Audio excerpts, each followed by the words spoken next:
We are back once again with Inward Bound for Mindful Living. Mr. Suryachi, in the previous two segments, as well as the sessions and the editions of this program that we've had in the past, we've spoken about various ad hoc areas where you can be mindful, how you can practice, how you can incorporate it in your life.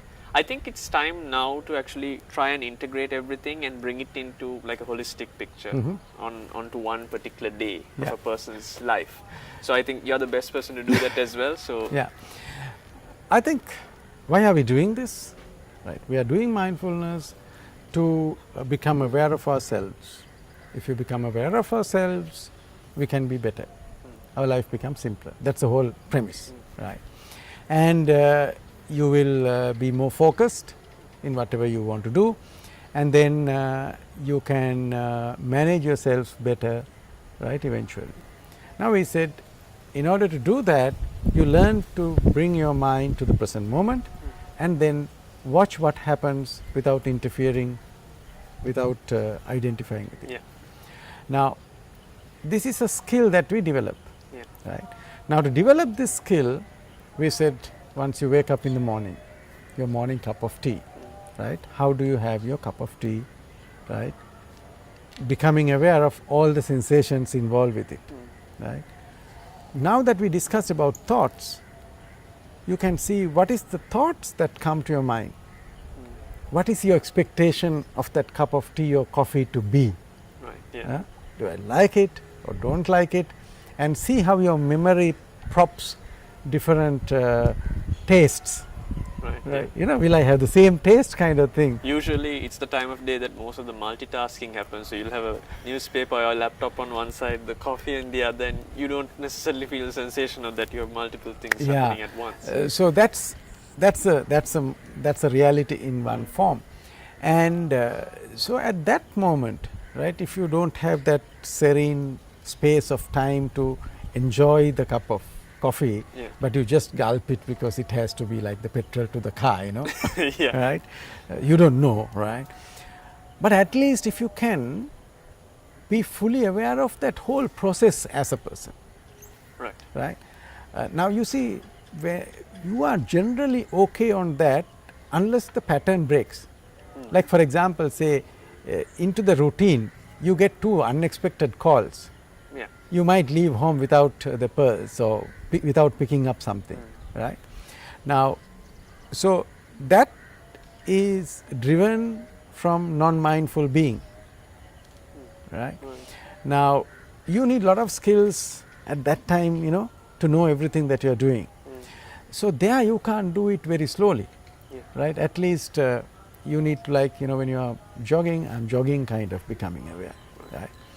Then you get onto the car and you drive, right? Now then you have this traffic, right? And then all the other things people do on the road. So you choose what responses you give at that moment, right? When this person comes and overtakes from you or toots from behind and all these things, do you want to fight with, or you want to say thank you? I don't want to lose my cool because I'm going to work, right? So you choose what response because you have become aware. Right? It's not spontaneous. You have control over your. You make a response rather than reacting. Exactly. Then you add the traffic light. It's red. You can't go. So you stop and enjoy the moment. Right? And then you come to office and then you are waiting on the lift. Right? Okay. That's a good moment to watch your breath, because even if you say come lift, it doesn't come. Right? Traffic, you can toot the horn, but lift, there's nothing you can do. So you press the button and you wait and you watch your breath, right? And then you go to your desk to work, right? And before you just barge into everything, sit down, take 30 seconds, not more than that, right? And relax and bring composure.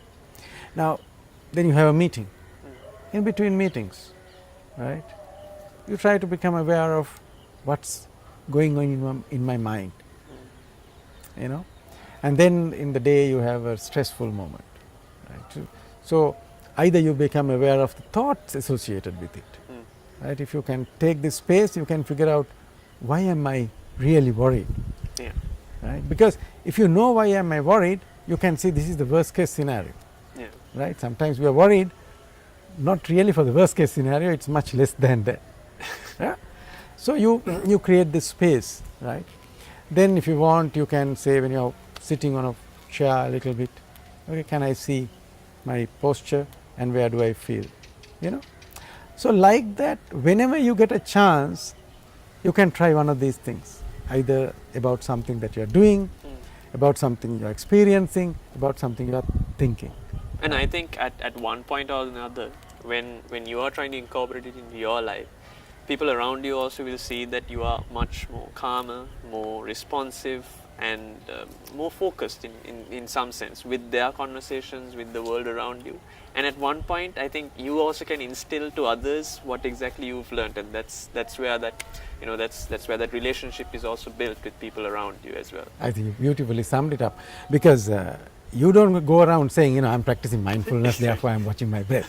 No, that's, you don't have to do that, Yeah. right? Because you don't have to. Your actions need Your to actions, you know, you slowly develop and you feel. Actually, first you must feel. Yes. Right. First thing is you must feel. A lot of people try to convert the others before before you are experiencing that. So it is very unsuccessful, right? Correct. So when you feel, right, then sometimes when you are not mindful, if you can become aware, yeah, I am not mindful, that's okay. I think I'm gonna take that as a cue, and I'm gonna start from today onwards to try and sort of distribute and spread that into people and make them ask me, how are you doing this? And besides saying it's because of Mr. Deepa Surarachi, I'm going to say it's because of mindfulness, and you need to do that as well. But for today, we are going to wrap it up. Looking forward to see you, all of you, in the next session as well. Goodbye.